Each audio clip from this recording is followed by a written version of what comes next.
maanta xafiiska ra'iisul wasaaraha waxaa ka dhacay shir ay ka soo qayb galeen xubno kala duwan ee golaha wasiirada xildhibaano iyo culumad diinta Soomaaliyeed haweenka Soomaaliyeed iyo dad kale oo Soomaaliyeed oo ka kala yimid qaybaha kala duwan ee bulshada shirkaas waxaa lagu gorfeynayay xaaladda cusub ee ka taagan dalka gaar ahaan fatahaadda webiyada Jubba iyo Shabeelle iyo dhibaatooyinka ku qabsaday dad badan oo Soomaaliyeed magaalooyin badan oo hadda ay dhibka ugu culus ka muuqato gaar ahaan magaalada Beledweyne madaxda iyo culumada diinta iyo haweenka isugu yimid shirkaasi waxa aan isku raacnay in aan u gurmano dadka Soomaaliyeed sida ugu dhaqsaha badan dawladda Soomaaliyana awood walba ay hayso inay ku jihayso sidii dadkaas loogu gurmo lahaa sida ugu dhaqsaha badan waxa kale oo isku raacnay in la aasaaso guddi u gurmada dadkaas ay waxyeeladu gaareen oo ka kooban 22 qofood oo uu madax u yahay ra'iisul wasaare ku-xigeenka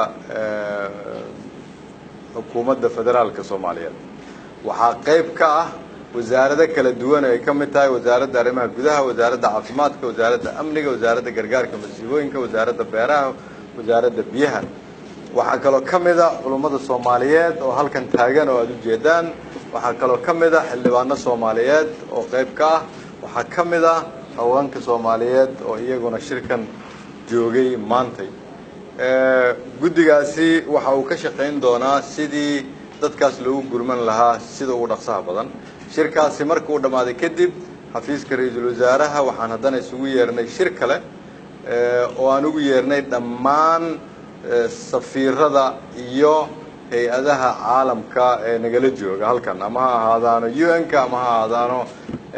hay'adaha international iyo local NGOs-ka iyagana waxaan u sheegnay xaaladda dalka uu marayo waxaan ku dhiirigelinay inay sida dhaqsaha badan caawinaad u gaarsiiyaan dadkaas ku dhibaatoobay dhibaatadii aan soo sheegay waxayna ballan qaadeen inay sida ugu dhaqsaha badan ay caawinaad arrimahaas la xiriira geysan doonaan waxaa inoo haray shir aan isugu yeeri doono arrimahaas la xiriira oo ah shirka amniga si hay'adaha amnigu ay iyaguna qayb uga qaataan xal u helidda dhibaatooyinka dhacay laakiin waxaan rabaa shacabka Soomaaliyeed inaan u sheego sida aan mar walba u sheegi jirnay mar walba oo dalkan dhibi ka dhacdo meesha ugu horeysa oo aniga igu soo dhacdo waxay tahay dadka Soomaaliyeed iyagu inay isku tashtaan inay iyagu isku gurmadaan annagu inaan isku tashanno dib walba nagu dhacana annagu aan xallisano waxaan aaminsanahay maadaama aan leenahay guddi ay culimadeena hormuud ka yihiin in annagu aan isku gurmano dadka Soomaaliyeed marka meel walba ay joogaan waxaan ka codsanayaa inay sida ugu dhaqsaha badan walaalahooda ugu soo gurmadaan gobolada dariska la ah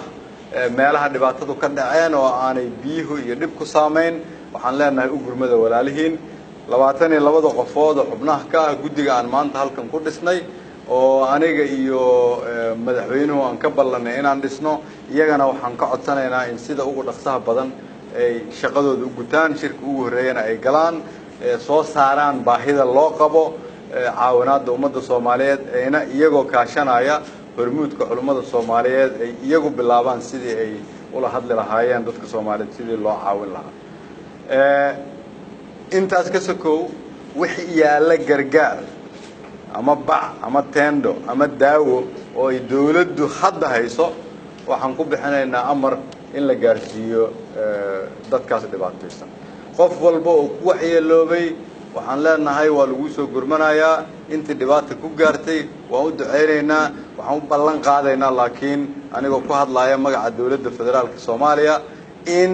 wax walba oo dawladda Soomaaliyeed ay awoodo inaan laga hagranayn dadkaas meel walba oo ay ka joogaan gobolada Soomaaliyeed ee dalka ugu dambeyn shacabka Soomaaliyeed mar labaad waxaan idin leeyahay wanaaga ugu badan dalka wuxuu ka dhacaa markaad idinku soo gurmataan soo istaaga mar labaad caawiya dadkiina iyo dalkiina waa mahadsantihiin wassalaamu calaykum waraxmatullaahi wabarakaatuh